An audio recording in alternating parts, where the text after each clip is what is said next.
On the 20th of July 2014, Patrick Sawyer, a Liberian-American lawyer, arrived at the Murtala Mohammed Airport in Lagos, Nigeria. Upon arrival, he suddenly collapsed and was rushed to a private hospital due to the ongoing strike in government hospitals at the time. He was admitted and diagnosed with malaria by a doctor at the First Consultant Hospital, Obalende. However, he had previously been exposed to Ebola and placed under quarantine, which he breached to attend a function in Nigeria. This information he withheld from the doctor. However, another doctor at the hospital observed Mr. Sawyer's symptoms and raised an alarm. She immediately alerted officials at the Federal Ministry of Health, who ran further tests on Mr. Sawyer and confirmed him to have the deadly Ebola virus. That was the first case of Ebola in Nigeria, with Patrick Sawyer being patient zero. Dr. Adadebo placed Mr. Sawyer under another quarantine and refused to release him, despite pressure from the Liberian government to allow Mr. Sawyer attend a conference in Calabar. She was even threatened to be sued for abduction,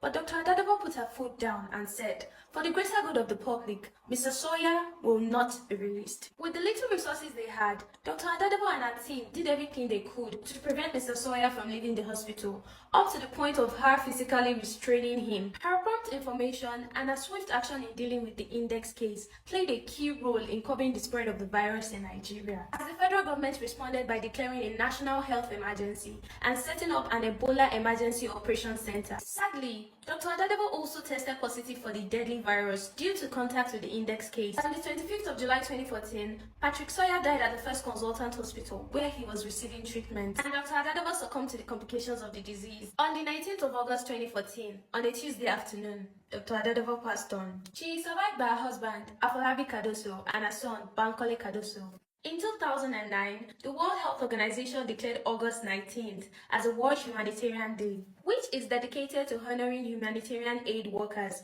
who died while working for humanitarian causes, people like Dr. Stella Adadebo. The story of Dr. Stella Adadebo is a story of selflessness and a determination to do what is right. A single act of sacrifice prevented so many deaths, although she lost her life alongside 3 of her colleagues. Imagine how catastrophic it would have been for the Ebola virus to spread in Africa's most populous nation. She went on to win several posthumous awards, several edifices named, several NGOs created, and even movies made in memory of her. I hope the story of Dr. Stella Adadebo inspires you to do something good for your community. Happy World Humanitarian Day. The theme for this year is #The Human Race, which will mark the global challenge for climate action in solidarity with people who need it.